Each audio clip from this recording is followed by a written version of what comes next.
Hello, and welcome to this series of podcasts on Gordie Gillespie, who many of us believe was the greatest coach of all time. I hope that these conversations with players and friends of Gordie will help illuminate Gordie's greatness. But more importantly, I hope we can learn how Gordie did it. He was the winningest collegiate baseball coach of all time and the greatest Illinois high school football coach of all time. But we're not interested in his secrets of winning games, but his secrets of winning the hearts, minds, and the development of his young athletes. This is a conversation with Joe Falese. Joe played baseball for Gordie at Lewis University in the 70s. Then he coached with Gordie, and then Joe joined the Lewis administration and rose quickly through the ranks, becoming vice president. Joe brings a unique perspective on how to apply Gordie's 10 commandments. Hello, everyone, and welcome once again.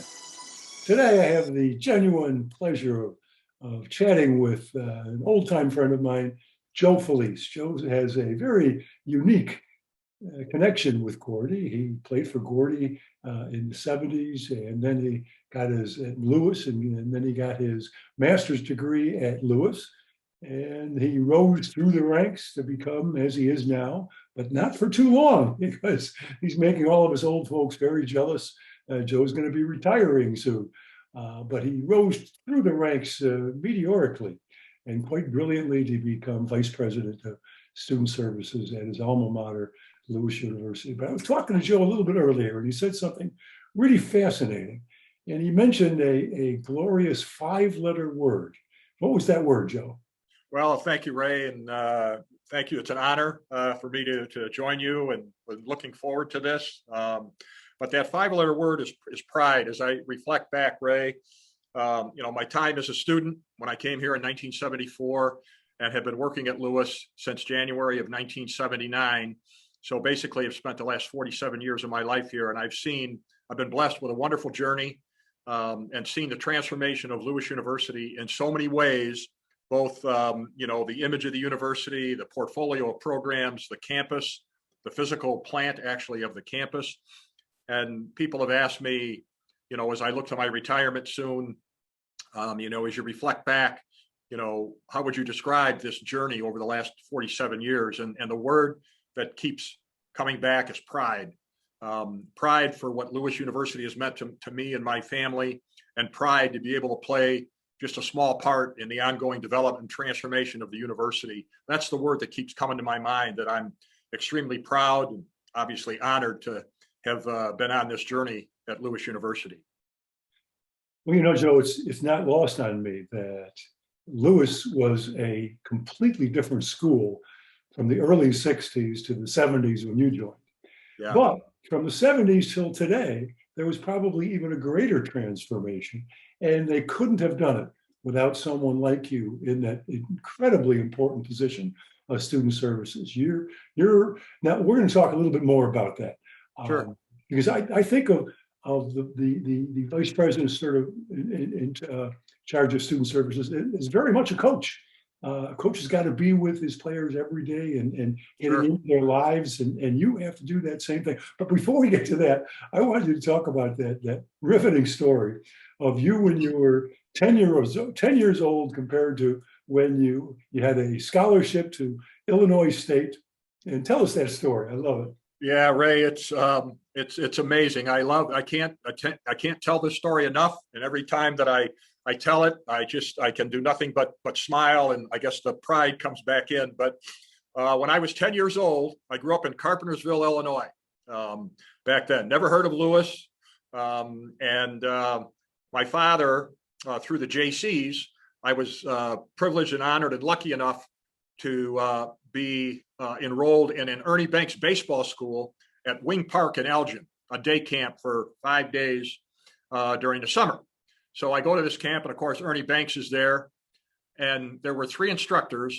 And looking back now, all 3 of them had an affiliation with Lewis. There was Frank Mariani, there was Tom Kennedy, and a gentleman by the name of Gordie Gillespie. So those were the 3 coaches at the camp. So I went through the camp, had a wonderful time, Ernie's autograph. So we fast forward 10 years later, 8 years later, I'm sorry, 8 years later.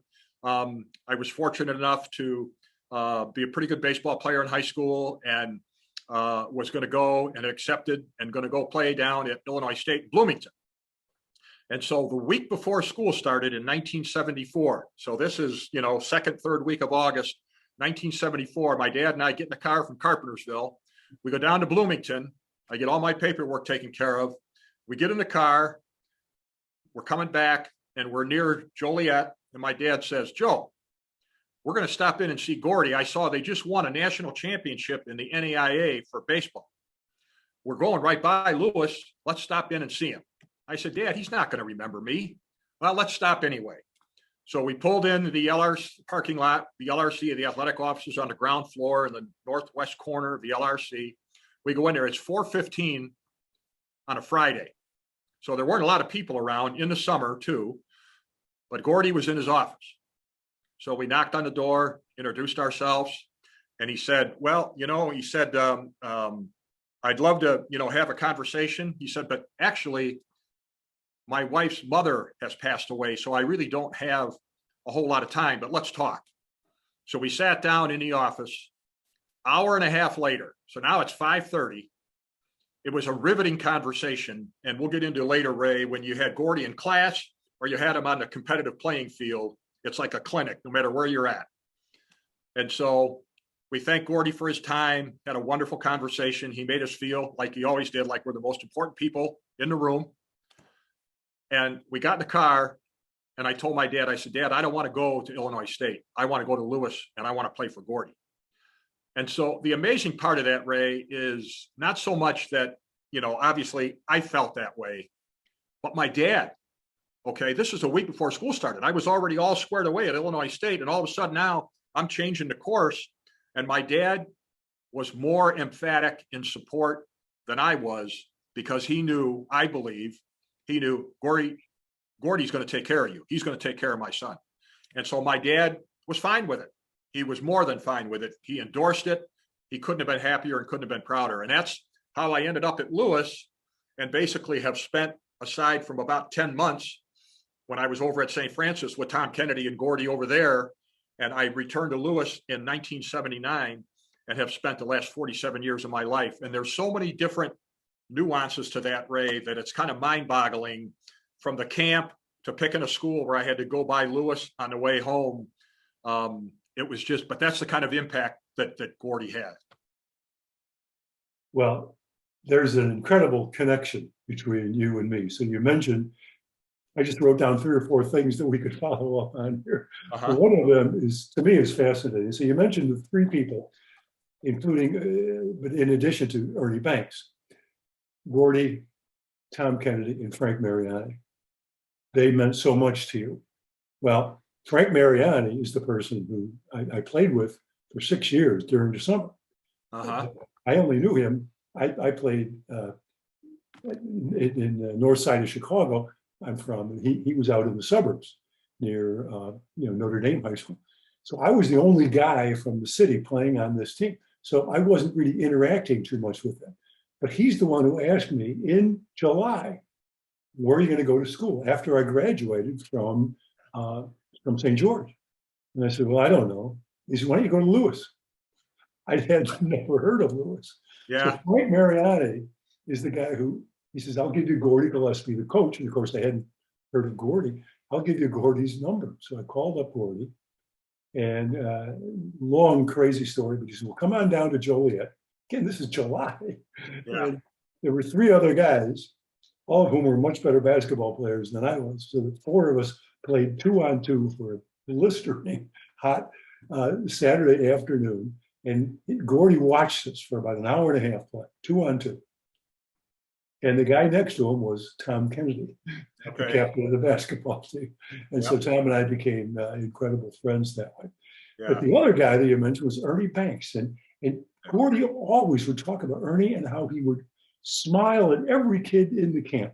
And I took that to heart. And one of the things I'm really after with these vodcasts is, what did Gordie teach you, and how has it changed your life? Well, that when Gordie would talk about that, I said, if Ernie Banks, one of the greatest players of all time, could walk into a camp with little 10-year-olds like little Joe Falese and Yeah. smile at them and make them happy, then I can walk into a classroom at Temple University and smile at every student and try and make them feel good that they're in this class.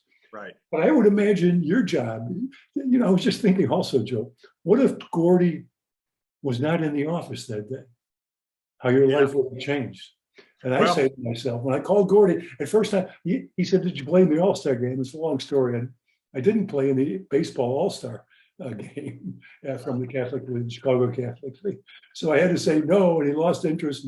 And the next day, Frank says to me, did you talk to him? I said, no, he lost interest. Why? Well, I didn't play in the All-Star game. And Frank says to me, I thought you were leading scorer in the All-Star game. I said, that's basketball. He said, yeah.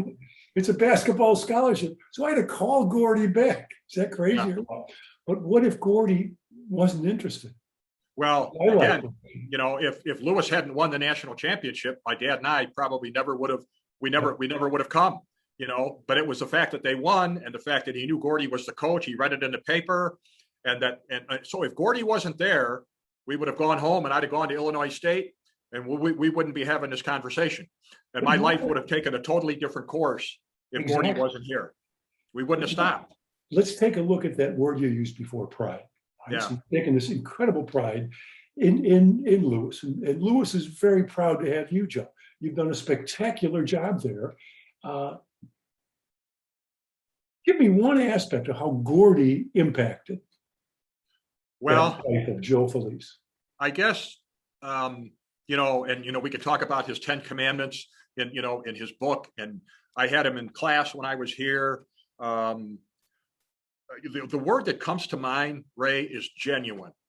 I always felt like when I was talking to Gordie and he was either coaching you or talking with you about a personal problem or talking to you about your family, I felt like we were having a conversation and it was genuine. There's people you can talk to or that you meet and you talk and you feel like they might be listening, they might not be listening, might feel like they really don't care what you want to say or what you have to say.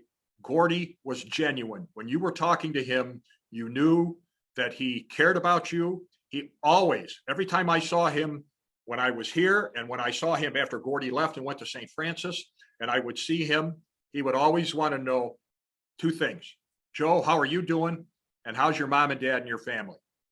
He would always ask about your family and want to know how you were doing. And he did it, Ray, the word that comes to mind, it was just very genuine.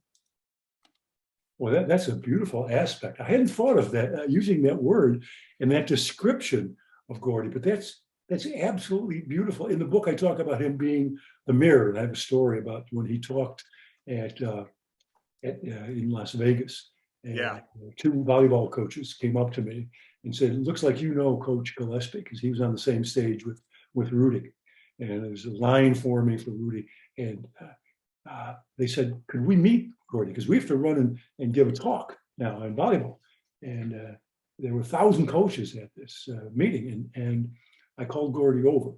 And I had said to them, I'll call him over. And all they wanted to do was say, "Thank you for a great talk." Yeah. And so I said, if you learn something, if you promise you'll try and learn something in this short conversation, I'll call him over. Well, they thought I was crazy. We didn't need to learn something. We just want to say thank you to him. So I called Gord over. He didn't give them a chance to say a word. Yeah. He became what I call the mirror, what you just called genuine. Mm-hmm. They realized within 20 seconds that this man really wants to say, "Congratulations to you, Coach, for being here. You're a wonderful coach. Just your presence here this whole weekend." And that's kind of what you're saying. Now, how did you apply that in your job as I think in my career here, I started here as a director of housing in '79. And as you indicated, Ray, I was fortunate enough to be able to work my way up the ranks and be the vice president, and then spent the last 2 years kind of working in development and alumni relations and taking advantage of the contacts that I have. But, I think two things in terms of work, in my genuine care for students and also the people that I worked with as part of the team in terms of our care for students. So it was a genuine care for them, appreciate for the work that they do, the important work that they do. Okay. And then, in my personal life, just in terms of, a lot of times I refer to it as my 3 F's. That's your family, your faith, and your friends. Mm. And Gordie, without saying that, in terms of calling him the 3 F's, every time he saw me, Joe, how's your family? How's your mom and dad? So family was obviously very important. And I know Gordie's faith was very important. So I always refer to them. That's kind of where I started to build on that, the 3 F's, the family, your faith, and your friends. And I've tried to, in terms of, raising my kids and now grandkids, Gordie was such a great mentor. And in a way, being a parent is like being a good mentor, and genuine concern and care. And Gordie displayed that when you were in class, when you were talking to him personally, or if you were on the field. And I've said, to be able and have a relationship with 3 individuals that coached baseball here for a long, long time, Gordie being one, Tom Deaton being another, and Irish O'Reilly being another, all had great success in baseball. But what Gordie had was the ability to take a person's talent level and their confidence and their motivation, take it from here to here like nobody I've ever seen before. And that's the psychology of coaching, the motivation to build up individuals' confidence. And he talks about it in terms of his preparation and organization and enthusiasm, as part of his commandments. But it was that psychology of his coaching style that raised the talent level to allow him to have the success that he had. I'm sure there were people that probably knew as much, if not more, baseball, the X's and O's of baseball or basketball, whatever it might be. But I have never come across somebody in my line of work and in all my years for somebody that made, from a motivational point of view, was able to raise individuals' talent level to play at a level that they probably didn't even think they could do themselves because of their confidence and their preparation that Gordie gave them. How do you think he did that, Joe? I think it gets back to, I felt like, he genuinely cared. He cared about me. Not that I could or couldn't play baseball. He cared about me as a human being. For Gordie, it was all about giving individuals a chance to go to college, get a degree, and teach them these life skills. That's the beauty of athletics, Ray. That's the beauty of it. We learn to master a sport. That's fine. How many of them are going to play it once they get out of college? A very select few. So it's about those teammates, those relationships, respect for the sport, respect for your teammates, your coaches, your opponents. And those are things that you can walk over into life in terms of that genuine respect for people. And that's how Gordie did it. He did it by example, and he did it by just genuinely caring about everybody that he came in contact with, everybody that's ever played for him. That's fascinating, because that gives me another sort of a nail in the plank of the sturdiness of what I'm trying to build here. And that is, and this is really hard to put into words. See if this resonates with you, Joe, that when he was with that great, I keep talking about the Rockford-Boylan game, when he's deep in his own territory it was the semifinals of the state championship, and he's deep in his own territory around the 20. There's only minutes to go. It's 0-0. It's 4th down, 1 yard to go, and he goes for it. And everybody in Joliet thought he was absolutely crazy. And when he described it to me, I don't think that I really understood it as anywhere near as deeply as he understood it. But the more we're talking about it, he loved to put his players in that situation. Right. He loved to see them with their backs up against the wall. So he's saying to his offense, I know you can. So he trusted. He was genuine with them, meaning, I know you guys can do it. Right. But if they don't do it, and of course, everyone in the stands and everyone's listening to it, and Joliet was cheering, are saying, oh, the guy's crazy. What if they don't make it? Right. He's got a genuine second step. His second step is, okay, you guys didn't make it. It's all right. Right. Because I trust the defense. Right. So the offense came off and the defense came off, and they're saying it's okay. And they're hitting each other with the shoulder pads. The defense goes in, And you're saying, well, wait a minute, that's unfair to the defense. This team, Rockford Boylan only has 20 yards to go ahead in the Right. game with only minutes to go. And that's exactly what they did. Well, They come off the field, and yeah. Gordie is saying the offense, like you were saying just now, team, the offense said, it's okay. We're going to win this game. And he taught his team, and I don't know how he did it, but he taught his team to essentially put figuratively their arm around the other guys and say, it's okay. You didn't make it, but we're going to cover up for you. Right. And right. I think that was the secret. We knew we were with a special team. I was lucky enough to play on 8 teams with them. Yeah. And every one of those teams was very special. And he taught us how to cover up and help the other guys. Well, I think, Ray, those are transferable. What you're talking about, those are transferable skills and traits as we go along on our life's journey. There's going to be a lot of ups and downs. So part of what Gordie was doing, I know he had felt, because we were prepared, I believe in these guys, I trust in these guys, we're going to make this first down. I don't care if we're on the 1 yard line or we're on the other team's 1 yard line. We're going to make the first down. I believe that. But if we don't, we're also, not that he's intentionally doing this, that's not what I'm saying, but there's a transferability of skills and in preparation for life's up and downs, because there's going to be a lot of challenges that we have in our life. So how do we meet them? How do we overcome them? So part of that is, and again, I'm not saying he was doing something intentionally that he knew wasn't the right thing to do, but there's also, like I said, a transferability of life. You're going to have ups and downs in your life. How do you overcome adversity? If you never have any adversity, how are you going to overcome it? And we know that we're going to have it in our life, so we better have done our homework a little bit on how we do it. So I think part of that is him preparing his athletes for life after their competition, in terms of raising a family, being involved in a community. So I think part of it is that. And the other thing, Ray, is that when we were playing here at Lewis, we would go on Friday nights. We would go to the Joliet Catholic football games. A group of us would always go to every home game. Okay. And I honestly, we did not go. We went there to watch the game. Okay. That was secondary. We went there for Gordie's halftime speech. That's what we did. So we would go to the game, and Gordie would allow us to come in the locker room. Really? And listen to his halftime speech.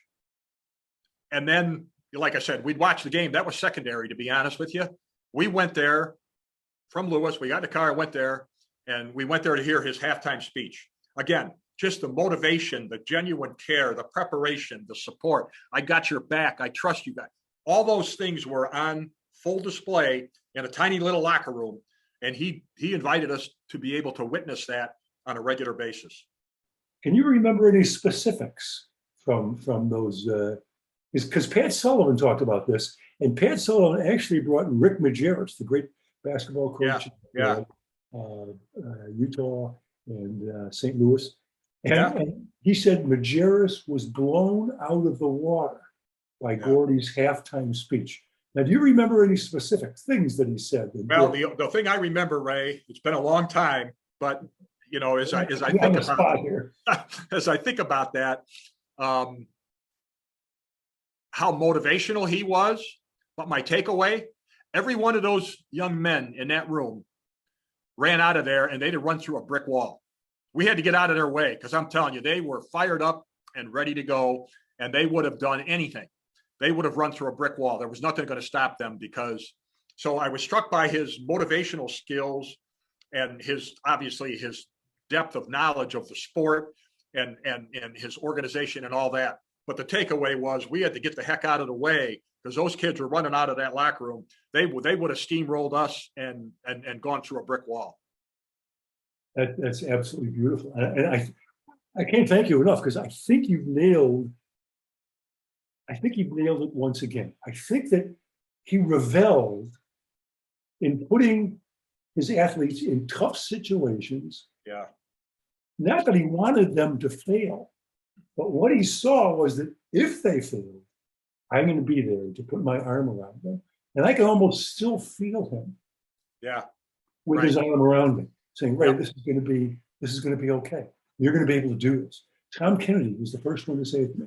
He said to me, Ray, never a day goes by when I don't ask myself, what would Gordie do in this situation? Yeah. And we have that in our brains, and we're constantly living with what Gordie taught us. Right. And that's one of the things, you hit the nail on the head.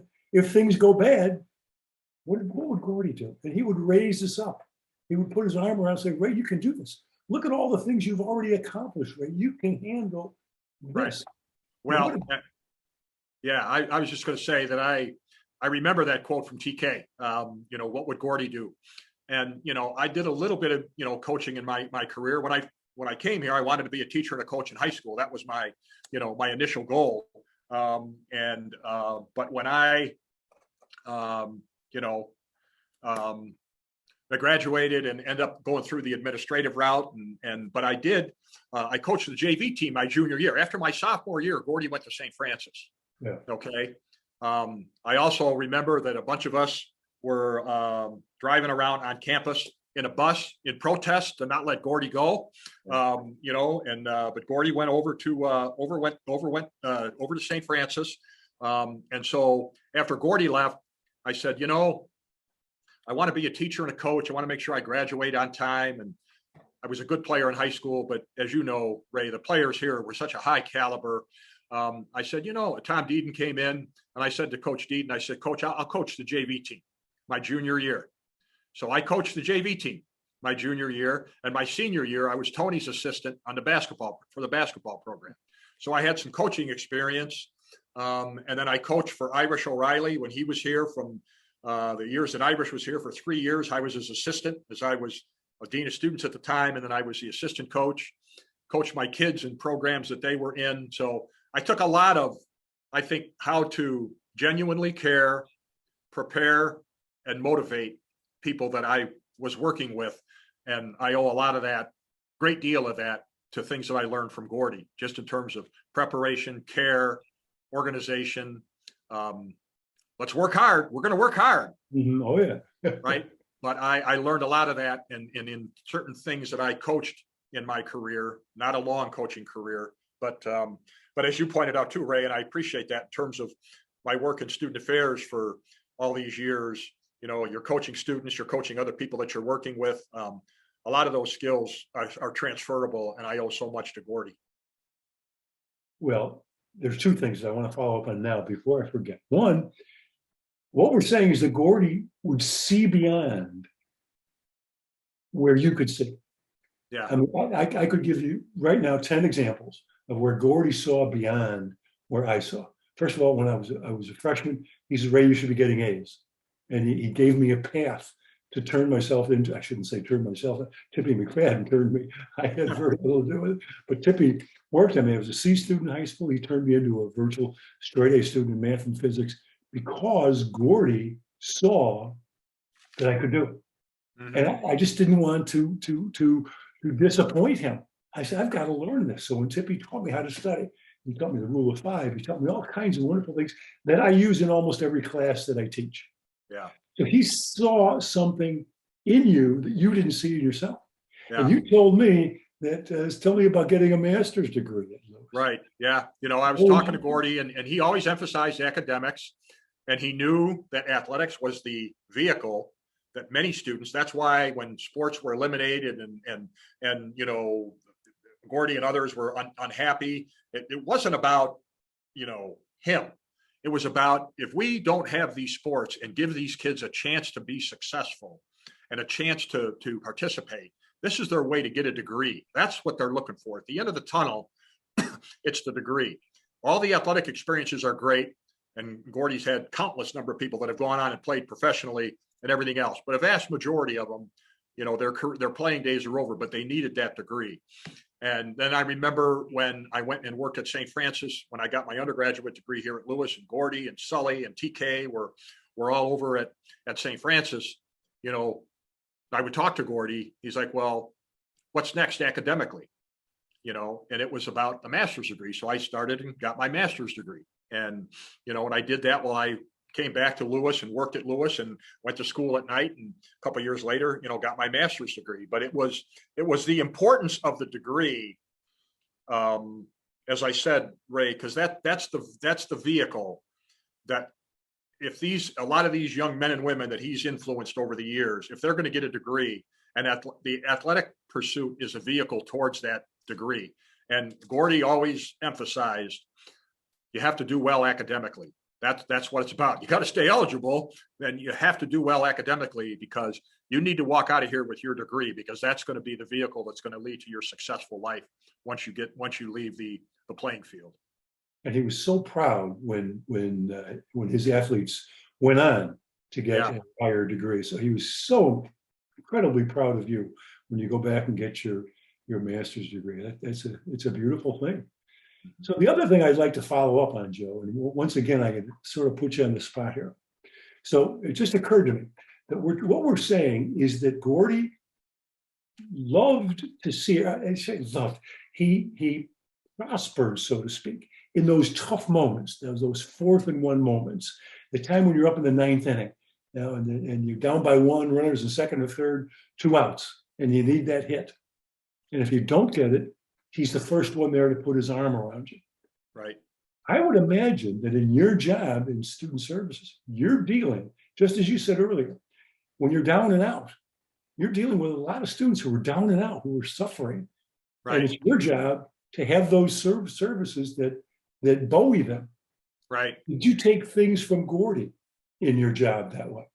Yeah, definitely, Ray. It's a good point. The student affairs world, it's like 24/7. It's like coaching. You're never off duty, right?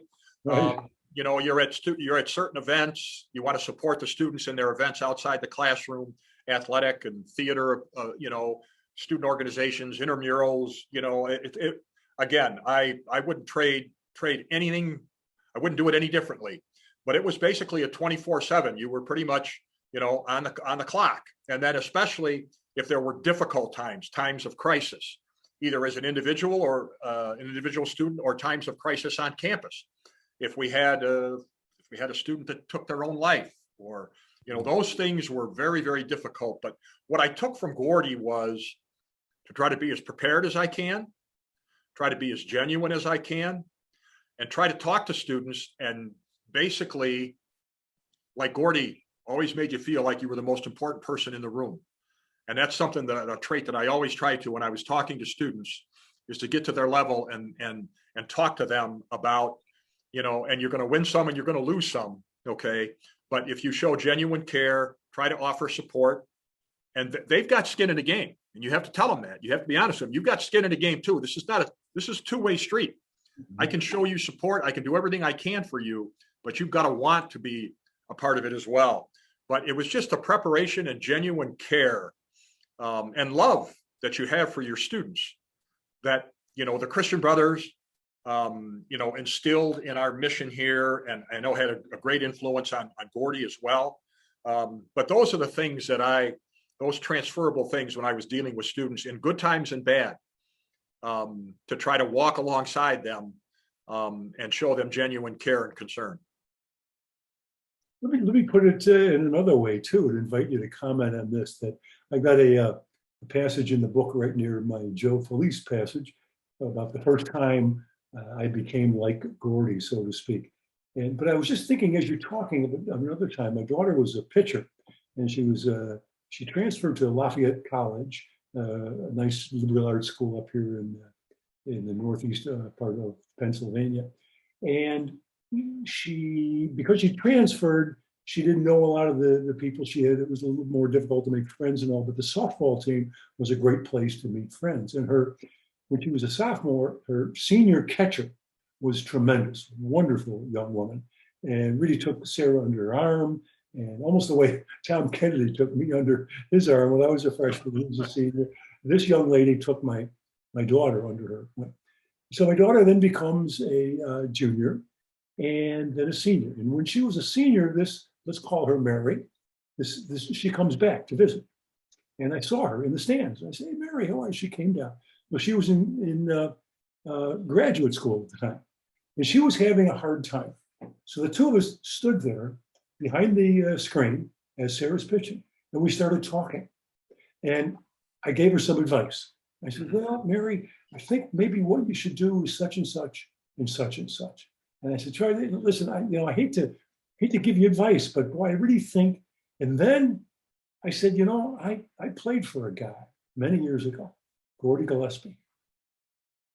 And I kind of explained to her who he was. And she looked up at me and she says, you're being like him right now, aren't you? So she saw right through me. Yeah. Yeah. Does that ring true for you? Because I imagine your job, you had to be like Gordie.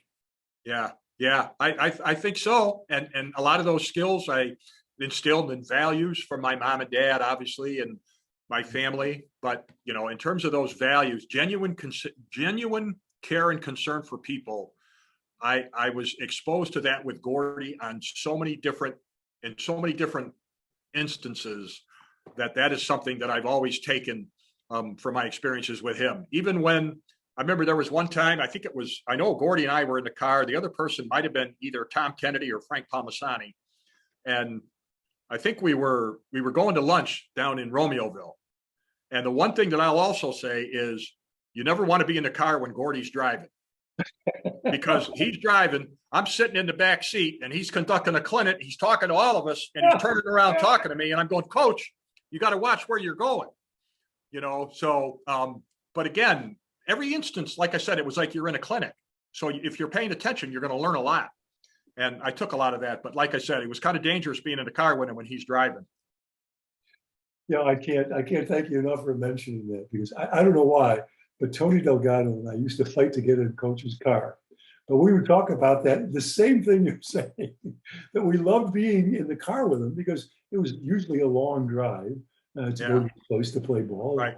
And so we loved to listen to him. And I'm going to write that down. It was like a clinic. That's really great. But his driving, he was all over the road. You're absolutely right. Well, Gordie had a great sense of humor too.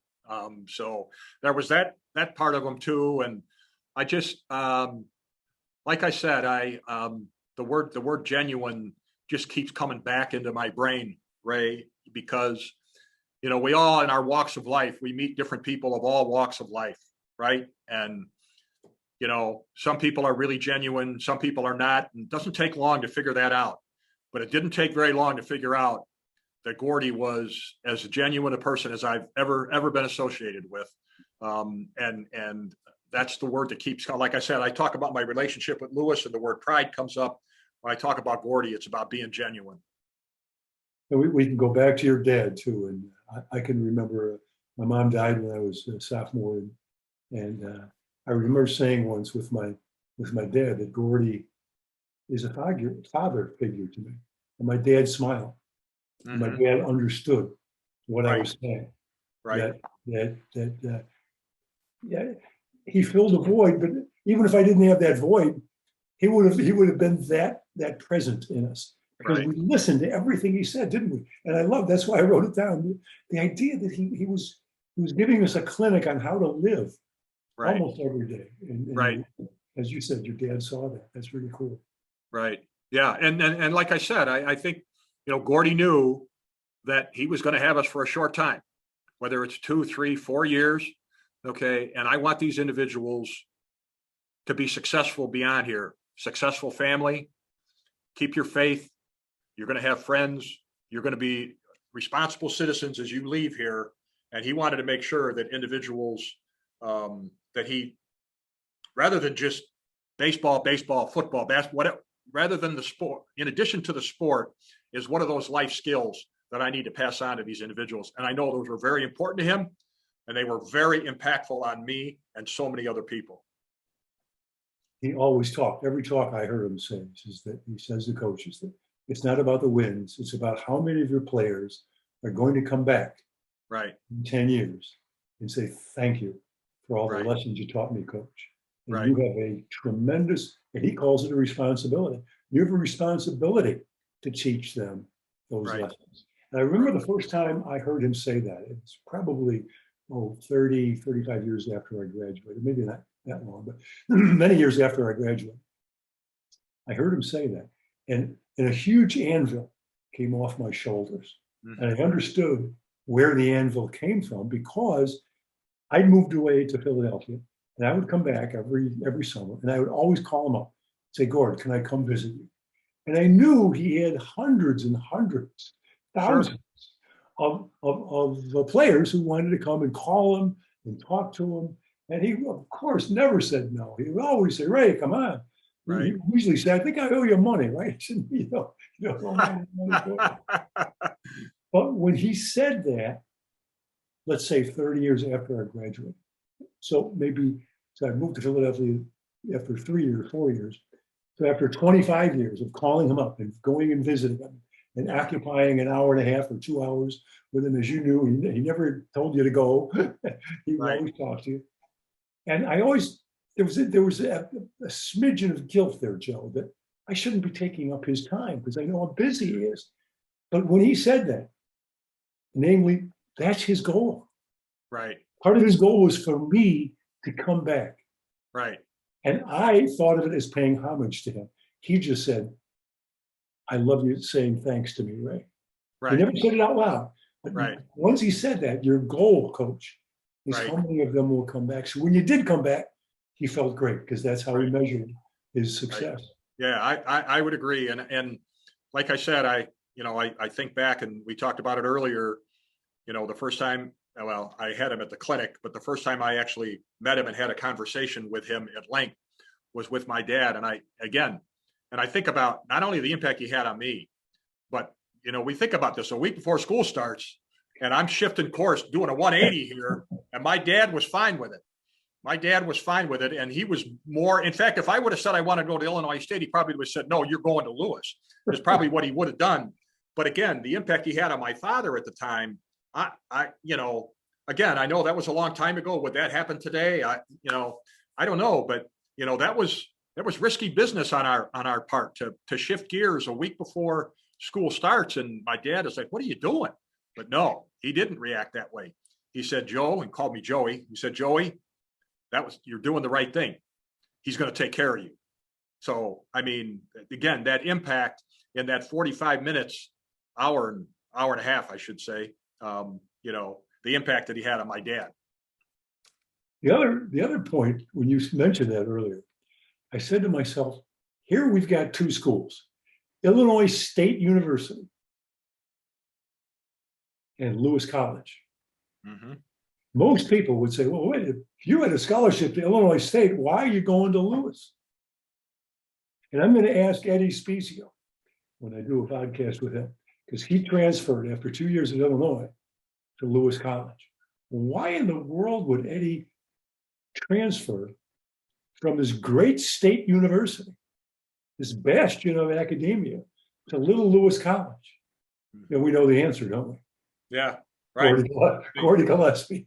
Yeah, I mean, you look at the campus, the vibrancy of the campus, the facilities, the reputation, everything else. Why would Eddie Spezio come from U of I? Why would I say I don't want to go to Illinois State? I want to go to Lewis. I mean, Illinois State was just a little further away, an hour and a half instead of an hour. But it was, this is a small school. Illinois State probably had 19,000 students at that time. Lewis at that time had about 2,500. What are you, crazy? But that's the impact. That's the impact that he had. And that's a lot of, I think, the success that Lewis has had over the years is genuine concern for students. And it's the mission of the Christian Brothers, and it's genuine concern for students. And Gordie embodied that to the fullest extent. And so, and I think, there was a slogan that Lewis had many, many years ago. And we've had several of them over the years. But when you talk about, what I think is distinctive about Lewis and why Lewis has been successful and why would somebody come to Lewis as opposed to Illinois State or in Illinois, again, Gordie's influence is monumental in terms of why people did that. But there was a slogan that we had that was Lewis University, large enough to serve you, small enough to know you. And I always liked that slogan, Ray. I always liked it because Lewis has grown into a more comprehensive university, a larger institution, graduate programs, doctoral programs. So we're large enough to serve you, but we're small enough to know you. Okay. And that's the mission of the Christian Brothers, respect for students, support students in, diversified student body. But it's that compassion and care for students. So we're large enough to serve you, small enough to know you. Okay. And I think, back then, and that slogan came afterwards, but back then in 1974, when I spent that time with Gordie, he took time to know me and cared about me and made me feel like I was the most important person in the room. And serve you. Yeah. And Gordie loved the brothers. He said the brothers, he had been at Lewis for probably around 6-7 years. Right. The brothers came on board.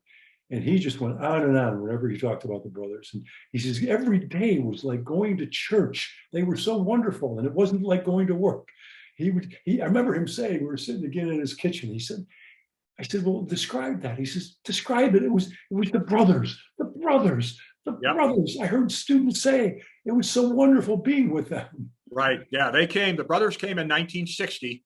And there's one brother Ray McManaman, who's still around. Yep. Lives over in LaSalle House, Brother Ray McManaman, and he and Brother Leo Forget and others that were very, very close to Gordie. Loved baseball. They sat in their lawn chairs down the left field line and watched the games. They used to go on the Southern trips and everything else. Okay. And they were very, very, very close to Gordie. Brother Ray was in particular, Brother Leo too, but Brother Ray in particular. And Gordie had a very, very close relationship with the brothers. And they came in 1960. So I think that's another, another trait that Gordie had that, he wasn't a Christian brother, but he had those Lasallian values and those genuine concern and care for students. He'd have been a heck of a brother. I'll tell you that. It's interesting. You said something earlier that I have written down too. What's your second F? Well, it's faith, family, and friends. Yep. So faith was the one that you have second. And Family. Gordie had tremendous faith. Yeah, he did. He did. And that's why he welcomed the brothers so much. He said he wasn't Catholic, but he welcomed them. And he loved the priests over at Joliet Catholic. And it was just a beautiful thing. Yeah. Well, listen, Joe, let's wind this up because this was absolutely riveting. I think we should do this again. I'm happy and honored. I'd like talking to you more than almost everybody I know. You're such a dynamic young guy, and good luck in your retirement. Thank you, Ray. I'm looking forward to it. It's an emotional time, but I know one thing: I'm always going to be a flyer. Always going to be a flyer. Absolutely. All right, Joe. Thanks so much. Ray, thanks very much. Take care of yourself. It's been a privilege and my honor, Ray. I appreciate it. My honor talking with you, Joe. Bye-bye. Thanks, Ray. Bye-bye.